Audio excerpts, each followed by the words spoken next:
3 বছর আগে অপমানের প্রতিশোধ নিয়েছে 3 বছর পরে।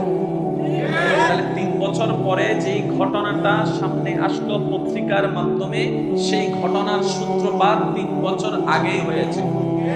তাহলে প্রত্যেকটা কিছুর একটা ব্যাকগ্রাউন্ড যুবক ভাইয়ের আওয়াজ দিতে হবে, আছে না নাই? প্রত্যেকটা কিছুর একটা পিছনের ইতিহাস আছে না নাই? এই দেশে আমরা বসবাস করি, এই দেশের একটা পিছনের ইতিহাস আছে, সেটার নাম হচ্ছে বাংলাদেশ। বাংলাদেশ থেকে একটু পিছনে চলে যান, আর বলতে হবে পূর্ব পাকিস্তান। এরপরে আরেকটু যদি পিছনে চলে যায়, আপনাকে বলতে হবে ব্রিটিশ। এইভাবেই চলতে থাকে। এটাকে কেউ অস্বীকার করতে চাইলেও পারবে না। এতটুকু ক্লিয়ার? এবার আমি আপনাদেরকে একটা কথা বলবো, যারা শোনার পরে এই কথাটার সাথে একমত হবেন তারা বলতে হবে মারহাবা। ঠিক আছে? তর্ক বিতর্কের নাম ইসলাম নয়, মহাব্বতের নাম ইসলাম। তর্ক বিতর্কের নাম ইসলাম নয় রে ভাই, মহাব্বতের নাম ইসলাম। ধাক্কা ধাক্কি গুতাগুতি ঠেলাঠেলির নাম ইসলাম নয়, কোলাকুলির নাম ইসলাম।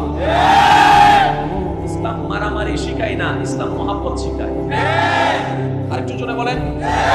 যে যে দল করেন, যে যে মত করেন, সমস্যা নাই। আপনার দল আপনাকে মোবারক, আপনার মত আপনাকে মোবারক, কিন্তু কিছু বিষয় গিয়ে আমরা সবাই এক। কথা বলেন ঠিক না? ইসলাম শান্তির ধর্ম, আমরা কেন আজকে অশান্তির হয়ে গেলাম? বুঝে নিতে হবে, দুই ভাইয়ের মাঝখানে তৃতীয় পক্ষ ঢুকে গেছে। আপনি দেখেন আপনাদের গ্রামে যত ঝগড়া আছে, তৃতীয় পক্ষ মাঝখানে আছে, সে শুধু তোলা দেয়, তোলা দিয়ে মামলা পর্যন্ত করায়। এবার মামলা চালাইতে চালাইতে জায়গা জমি সব বিক্রি করে ফকির হয়ে গেছে।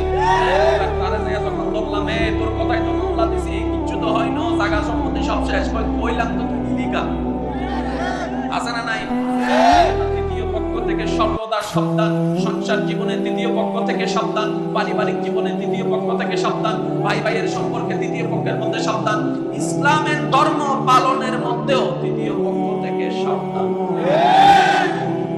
ভাইরা মনোযোগ আছে ইনশাআল্লাহ? এবার বলেন, আমরা বসে আছি কোথায়? পৃথিবীতে। পৃথিবীতে কোথায়? জোরে বলেন কোথায়? আরেকটু জোরে বলেন কোথায়? জান্নাতের বাগান এটা ভিন্ন চিজ, আমি সেদিকে যাচ্ছি না। আমরা এখন বসে আছি কোথায়? পৃথিবীতে। আরেকজন আছে কোথায়? সবাই দুনিয়াতে। পৃথিবীতে। পৃথিবীতে আসার আগে আমি কোথায় ছিলাম? আম্মার পেটে। আম্মার পেটে আসার আগে আমি কোথায় ছিলাম? বাবার পিঠে।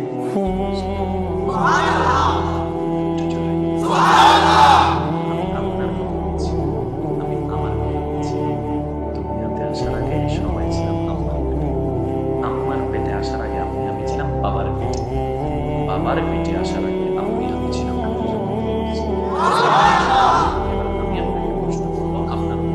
আমাদের যাত্রা, জীবনের যাত্রা, রুহের যাত্রা শুরু হয়েছে জগৎ থেকে। এখন আসছে কোথায়? এবার কয়টা স্টেশন পার করে আসছেন একটু খেয়াল করেন। রুহের জগৎ, বাবার পেট, মায়ের পেট। আছেন কোথায়? দুনিয়া। এবার সামনে কয়টা আছে দেখেন। দুনিয়ার থেকে যাবেন কবর, কবর থেকে উঠবেন হাসরে। রবের দয়া যদি হয়, নবীর সুপারিশ যদি পাওয়া যায়, চলে যাবেন জান্নাত। 3টা শেষ করে এসেছি, 3টার সামনে আছে। এবার আমি আপনাদেরকে প্রশ্ন করতে চাই, হাসরে যাওয়ার পরে কোন দিকে যেতে চান, জান্নাতে না জাহান্নামে? একটা কথা জানেন, বুঝেন, না জানেন সব বাদ দেন। একটা কথা মনের মধ্যে শনাক্ত করে লিখে রাখেন, 2022 সাল 2002 সালের মতো নয়, আমরা জানি। 2000 সালে এমন কিছু ছিল না যেটা 2022 সালে আছে, জানি। আমাদের দাড়ি যখন সাদা হয়ে যাবে, অনেক কিছু আবিষ্কার হবে, সেটাও আমরা অনুমানে রেখেছি। হয়তো আমরা দুনিয়াতে থাকবো না, এক সময় হয়তো রিক্সা থাকবে না, রিক্সাটা হেলিকপ্টার হয়ে যেতে পারে, সেটাও আমরা মানি। একটা কথা মনের মধ্যে বসাই রাখবেন আমার ইমানদার ভাইরা, দিন যত সামনের দিকে যাবে, অনাবিষ্কৃত বিষয় যত আবিষ্কার হতে থাকবে, বিজ্ঞান যত ডেভেলপের দিকে যাবে, আমেরিকা যত উন্নতির দিকে যাবে, ইউরোপ যত উন্নতির দিকে যাবে, যেতে থাকতেই পারে, সমস্যা নাই। কিন্তু একটা কথা মনে রাখবেন, বিজ্ঞান যত আবিষ্কার করতেই থাকবে, ততই প্রমাণ হবে আল কোরআন যে সত্য, নবীর বাণী মুস্তাফার যে সত্য বাণী, সেটাই বারবার প্রমাণ হতেই থাকবে। একবার বলেন মারহাবা। আমি মিথ্যা হতে পারি, আপনি মিথ্যা হতে পারেন, কোরআন হয়নি, হবে না। আমি আপনাদেরকে বলবো, আপনারা একটু শুনবেন। 1971 সালের ঘটনা যত পুস্তকে পত্রিকায় লেখা হয়েছে, 71 সালের পরে না আগে? 71 সালের, জোরে বলেন 71 সালের।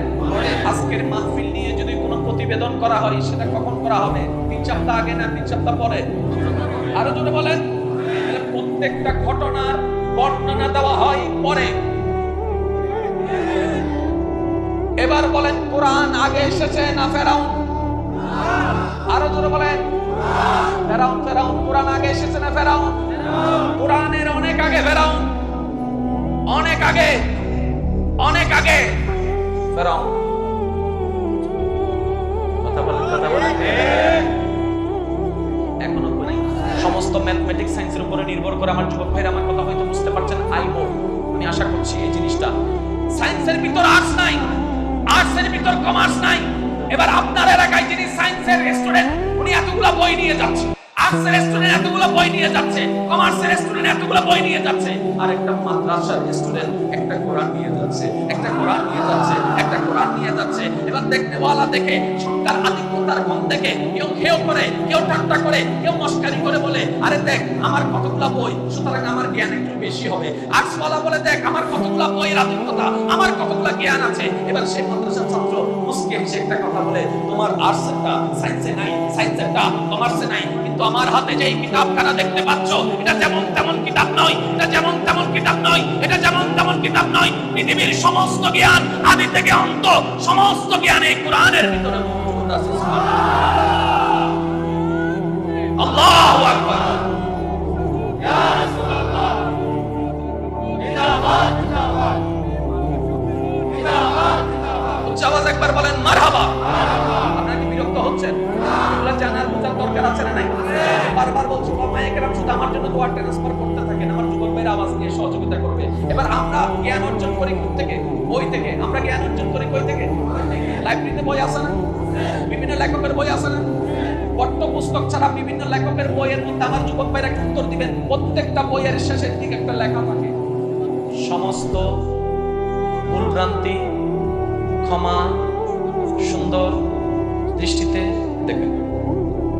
এত বড় বিজ্ঞানী লেখার পর এটা লেখা।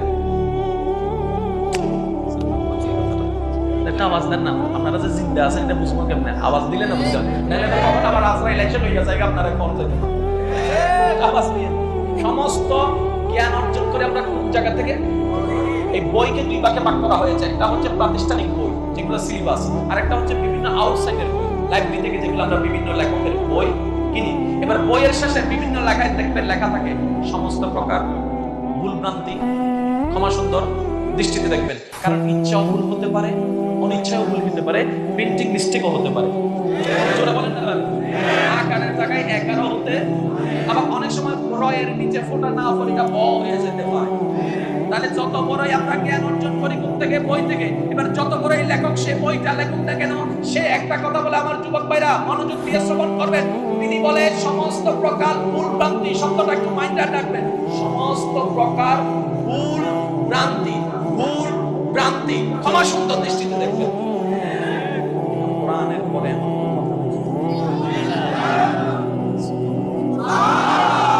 একটা বই তুমি হাতে নিয়েছো, যে প্রত্যেকটা বইয়ের শেষে লেখা থাকে ভুল ভ্রান্তি ক্ষমা সুন্দর দৃষ্টিতে দেখবেন, কিন্তু তুমি এমন একটা বই নিয়েছো যেটার মধ্যে ভুল থাকা তো দূরের কথা, সন্দেহ পর্যন্ত নেই। এবার ভুল এবং সন্দেহের পার্থক্য কি? এবার যে কোনো একজন আপনি বাংলা অভিধান ভিত্তিকে আপনি ডাকবেন, উনি বলবে ভুল ধরা হয় পরে, সন্দেহ করা হয় আগে।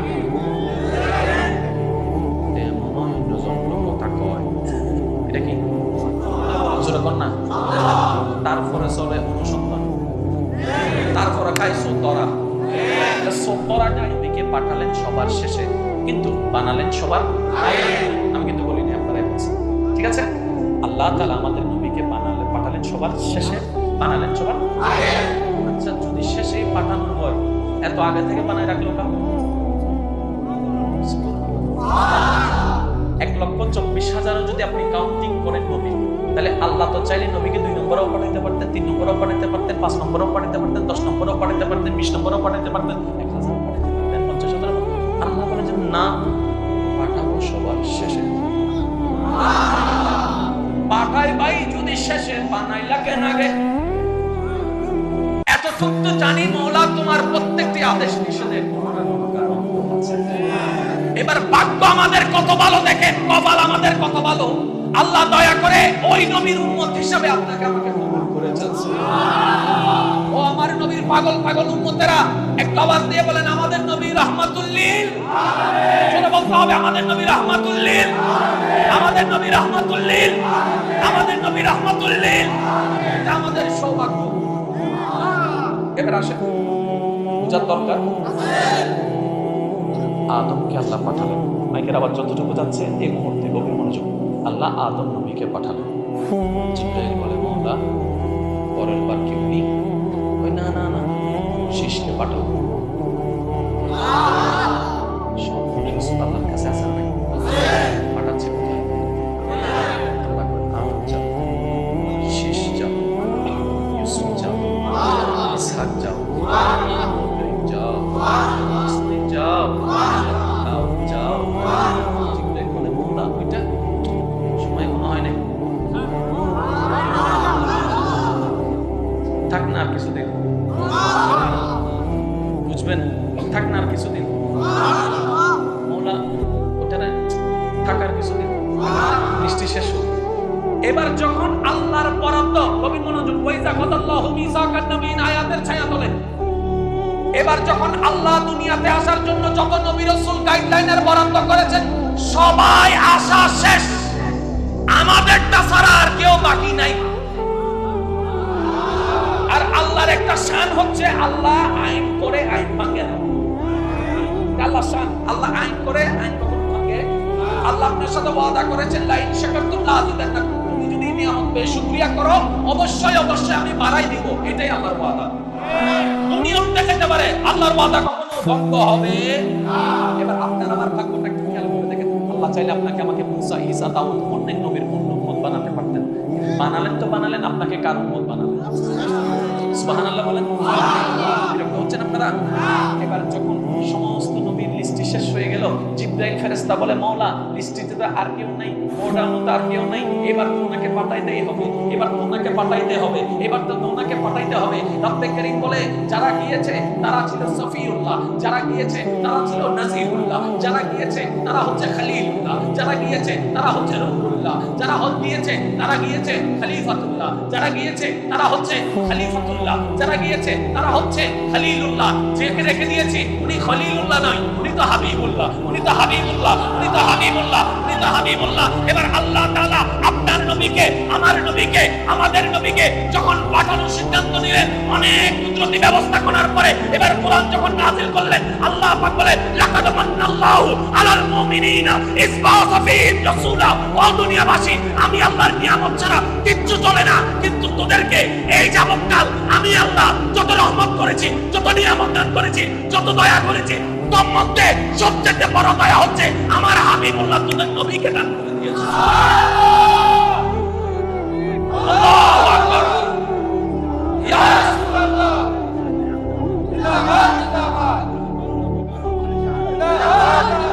এবার আপনারা জানেন সবকিছু, শুধু আপনাদেরকে একটু স্মরণ করাই দিব।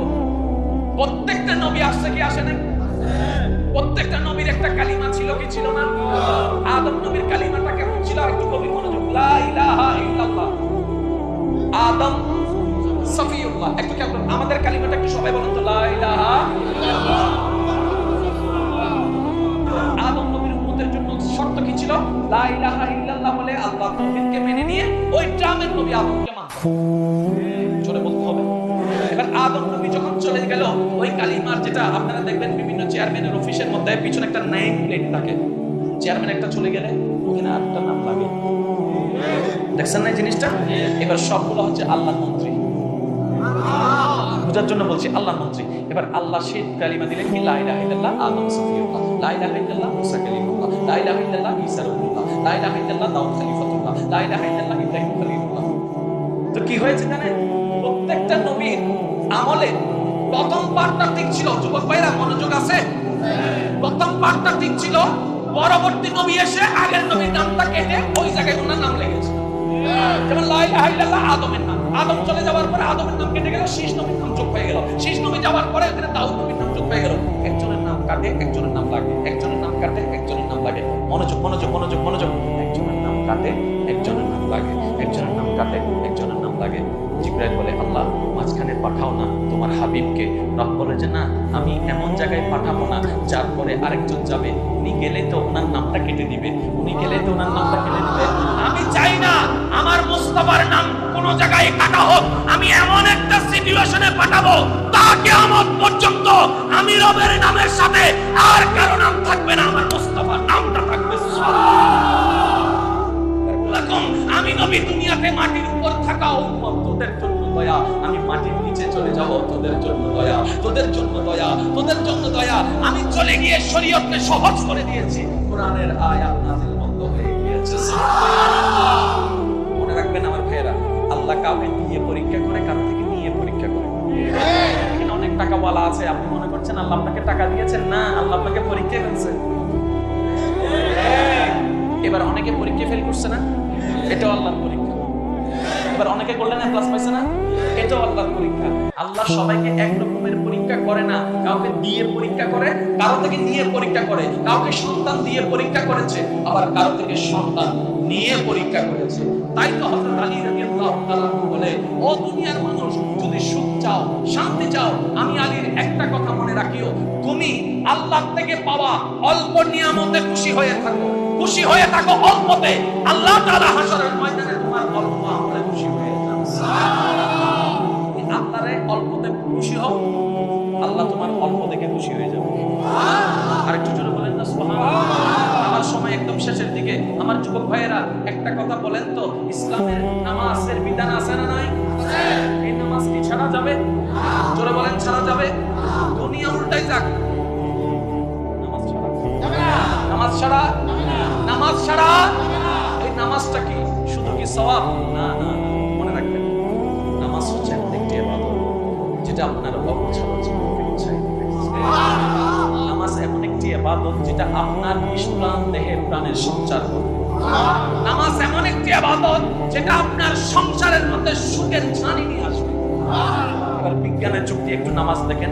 বিজ্ঞান বলছে নামাজের যে সমস্ত স্টেপগুলো আছে, এগুলো যদি কোনো নামাজি পরিপূর্ণভাবে আদা করতে পারে, তার শরীরের ব্যায়াম নামাজের মধ্যে হয়ে যাবে। এবার আসেন, সবচেয়ে বড় রোগের নাম কি? টেনশন। অনেকে তো টেনশনতে কমানোর জন্য, আমি কই বাপ্পা কি করস?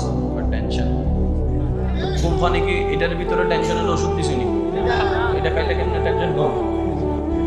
তার মানে আমাদের মনে হওয়া, আমাদের মনে হওয়া, এটার ভিতরে কোনো টেনশনের ওষুধ। কষ্ট পাচ্ছেন আমি বুঝতে পারছি আপনারা, এটার মধ্যে কোনো টেনশনের ওষুধ। এবার বলেন, নামাজে যখন আপনি সিজদায় যান,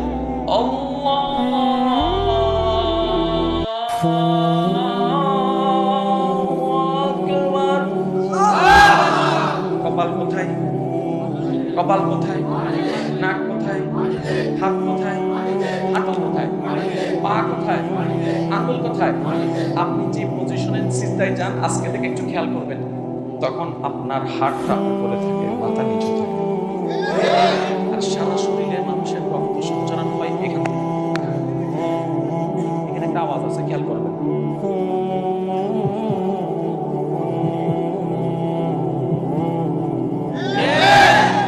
এটা বন্ধ, এটা চালু, তাহলে এটা যেমন তেমন জিনিস না, বদদামি জিনিস না।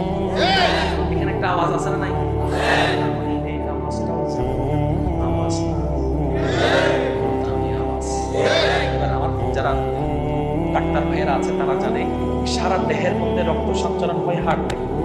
ওই জায়গা থেকে সমস্ত রক্তগুলা কিডনি থেকে সার্কুলার হয়ে পরিষ্কার হয়ে হার্টে যায়। হার্টের মধ্যে যখন এটা এইভাবে পাম্প করে, এই পাম্পের কারণে রোগে রোগে রোগে রোগে রোগে রোগে রোগে রক্ত সরাই যায়। এবার আপনারা শুনছেন না হার্টের ব্লক? হার্টের ব্লক মানে কি? ওই রক্ত যেখানে যায়, ওখানে যায় চর্বি জমে গেছে, রক্ত আর যায় না, তখন ডাক্তাররা করে বাইপাস। এটাকে বলে বাইপাস। রাখবেন হার্ট সার্জারি। এবার মনে রাখবেন, একজন নেদারল্যান্ডের বিজ্ঞানী তার গবেষণা করে দেখলো এই হার্টের মধ্যে যে আওয়াজটা আছে, এই আওয়াজটা আসলে কিসের আওয়াজ, শুনতেও চাই, বুঝতে চাই। উনি গবেষণা করে দেখলেন এই আওয়াজটা কোনো কিছুর সাথে মিলে না, কিন্তু মুসলমানরা যাকে স্রষ্টা বলে ডাকে ওই আল্লাহ নামের সাথে হার্টের আওয়াজ খুঁজে পাওয়া যাচ্ছে। আমি আপনাদেরকে বলছি, আপনারা নিজেরাই মিলাবেন, আমার কথা গ্রহণ করার দরকার নেই। আপনার জ্ঞান আছে, আপনি বুঝবেন। ছন্দটা একটু খেয়াল করবেন। এটার সাথে আসমানের কোন শব্দের নামের কোন মিল আছে কিনা দেখেন তো। আসমানের সাথে আসমান, আসমান মিলে না। যদি বলেন জমিন, জমিন মিলে না। আল্লাহ আল্লাহ আল্লাহ আল্লাহ আল্লাহ আল্লাহ আল্লাহ আল্লাহ আল্লাহ।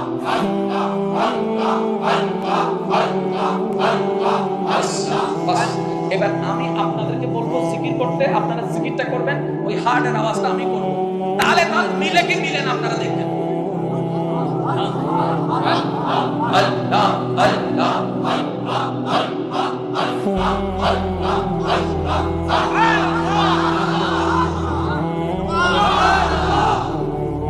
যতক্ষণ পর্যন্ত হার্টবিট আছে মানুষ জিন্দা, হার্টবিট নাই মানুষ মরা।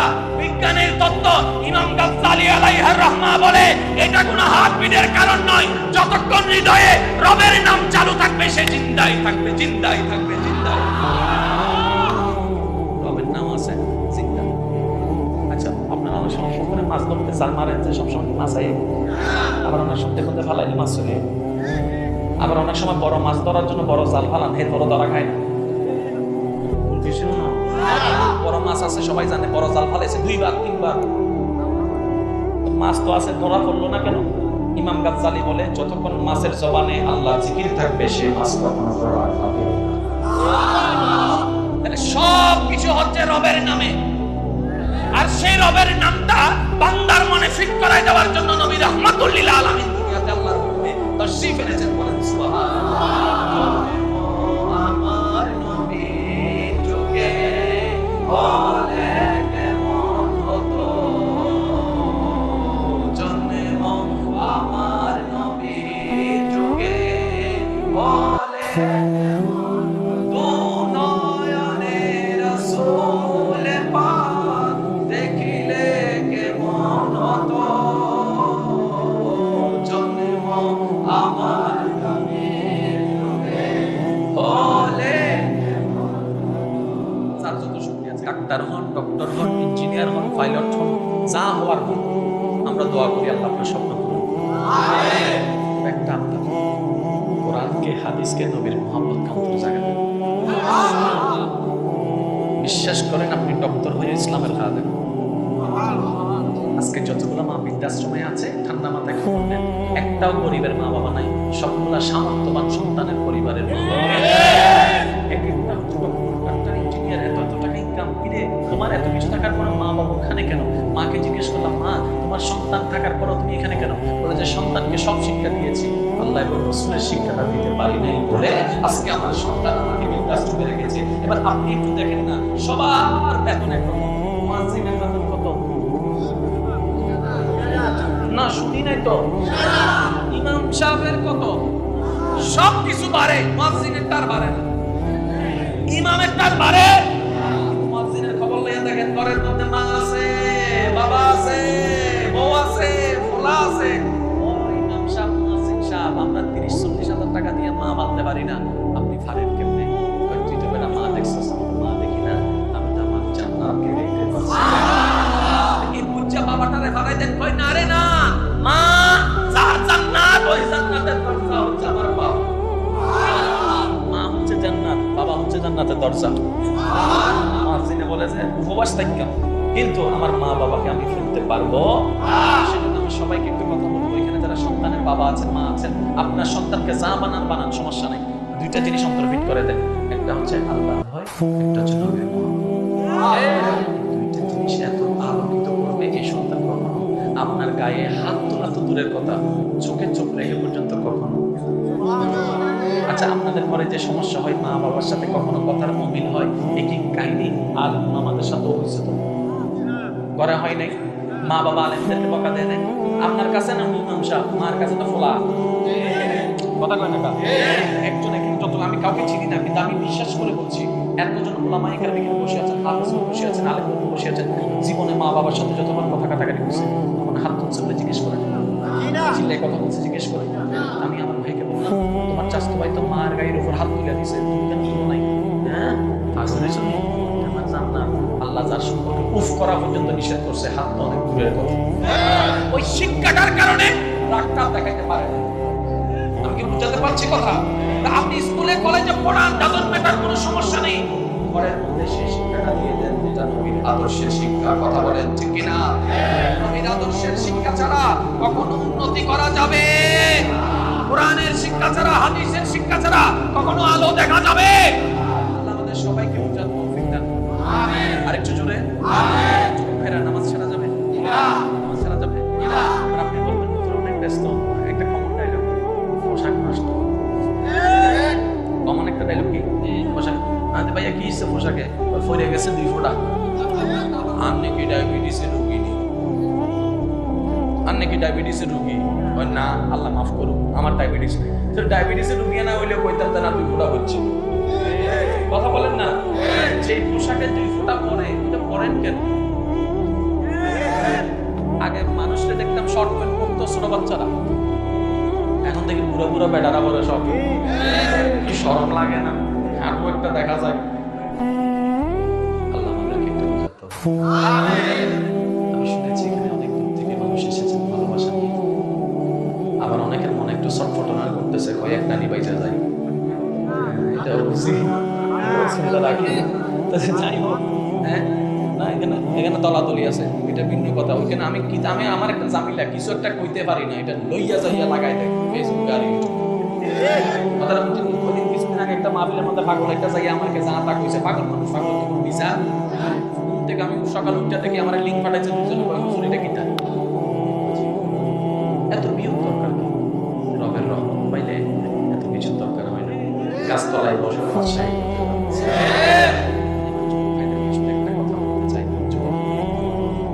দুনিয়া চান নাকি রবকে চান? জোরে বলেন, একটু জোরে বলেন। এবার একটা প্রশ্ন করলে উত্তর আপনাদের হয়ে যাবে। আপনার কাছে সব আছে, রব নাই, আছে কি? জোরে বলেন, আছে কি? আপনার কাছে কিচ্ছু নাই, কেউ নাই। আর একটু জোরে বলেন, ওয়া হুয়া মাকুম আইনামা কুনতুম। একদিকে রাখেন, ফাজকুরুনি আযকুরুকুম। সুবহানাল্লাহ বলেন না? আবার গুনাহ যখন আমাদেরকে বাধা হয়ে দাঁড়ায়, রব ডাক দেয়, আমরা সবার দরজা তোর জন্য বন্ধ হবে, তখনও তোর রহমানের দরজা প্রচন্ড খোলা থাকবে। রাতের 3টা বাজে যদি আয়, আরো ওয়েলকাম, আরো স্বাগত, কারণ ওই টাইমটাতে দোয়া বেশি কবুল হয়ে যায়। ভাইরা, নামাজ কিন্তু ছাড়া যাবে আর কতদিন? শুক্রবারে শুধুমাত্র 2 রাকাত।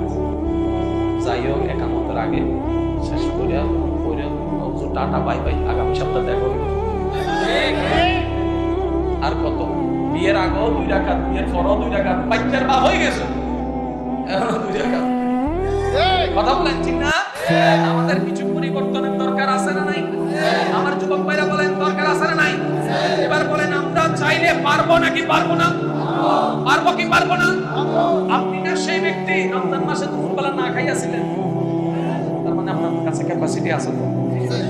আপনি না রমজান মাসে 1000 বকা শোনার পর যা মাফ করে দিছি, রোজা বিল্লা সাইডে দিছি বলছিলেন, আপনি ছেলে রমজানের বাইরেও মাফ করে দিতে পারেন তো? কারণ না পারলে রমজানও পারতেন না। যেহেতু রমজানে অনেকে সিগারেট খাই, বলে যে কেমনে স্যার রোজা না? আমি বলি, তোমার জ্ঞান তোমার ভিতরে আছে ভাই, তুমি খেয়াল করো নাই? তুমি রমজান মাসে রোজা রাখছো, নি করে রাখছি, কষ্ট বিষ্ট করে দুপুরে খাইছো, 7টা বাজে খাইছো। কখন খাইছো? ওই আজানটা দিছে, খেজুরটা ঢুকাইছি। আছে না আপনাদের এখানে? কিছু আছে না? খেজুরটা মুখের দিকে তো কিরে কই যাস? বাথরুমে নি কই না? এবার আমার ভাই যদি বুঝতো আমি মানুষটা দুপুরে না খাইয়াছিলাম, 7টা বাজে না খাইয়া থাকতে পারছি, আমি চাইলে ইফতারের পরও না খাইয়া থাকতে পারবো। আমি বলবো একসাথে 2 প্যাকেট কমানোর দরকার নাই, 2টা কমান। সিগারেট ওলারও বউ ফুলা আছে তো, সিগারেট কোম্পানির বউ ফুলা আছে না নাই, দোকানদারের বউ ফুলা আছে না নাই, মায়া করে একটু দুইটা কমান, কারণ একসাথে কমাতে বললে কথায় কথায় থেকে যাবে, কাজে কখনো হয়। আমি চাই কাজটা উঠে আসুন। সিগারেট যারা খান ইনশাআল্লাহ আল্লাহকে খুশি করার জন্য আজকের এই মাহফিল থেকে একটা ওয়াদা হাত তোলা লাগবে না, নিজের মনের সাথে ওয়াদা করেন যে আমরা চেষ্টা করব আগামী সপ্তাহ থেকে 2টা করে কমাতে ইনশাআল্লাহ। আপনার আল্লাহকে শুনে বলেন না, ততগুলো ইনশাআল্লাহ কইতে পারতেছেন কি লেগে জানেন, ইনশাআল্লাহ কইলে তো ধরা খাই। আমার বলার দরকার নেই, আপনার রবকে শোনালে হবে। এমনি বলেন ইনশাআল্লাহ, ইনশাআল্লাহ। শুক্রবারের নামাজ কি 2 রাকাত হইব না আরো বেশি হইব? ইনশাআল্লাহ। মাঝে মধ্যে 5 ওয়াক্ত নামাজের পাশাপাশি রাতে একটু তাহাজ্জুদ, আমি সব সময় বলবো না, মাঝে মধ্যে একটু তাহাজ্জুদ, জোরে বলেন ইনশাআল্লাহ। শেষ একটা হাদিস শুনে বিদায় নিচ্ছি আপনাদের থেকে। আল্লাহ রাসূলের একজন সাহাবী যাকে রাসূল পাক সাল্লাল্লাহু আলাইহি ওয়াসাল্লাম 3 বার জান্নাতি ঘোষণা করেছেন, সুবহানাল্লাহ। এবার সেই সাহাবীর স্পেশাল গুণটা প্রকাশ যখন পেল, উনি বলছেন আমার কাছে তেমন কোনো স্পেশাল গুণ নাই, হ্যাঁ তবে একটা গুণ আছে, সেটা কি আমি আল্লাহর দিকে তাকিয়ে সবাইকে মাফ করি। আর একটু জোরে বলেন, কোন কারো ব্যক্তির হিংসা আমি আমার মনে রাখি, আমি সবাইকে মাফ করে দিই। কার দিকে তাকিয়ে? যে আল্লাহর দিকে তাকিয়ে অন্যকে মাফ করে দেয়, আল্লাহ তাকে মাফ করে দেয়।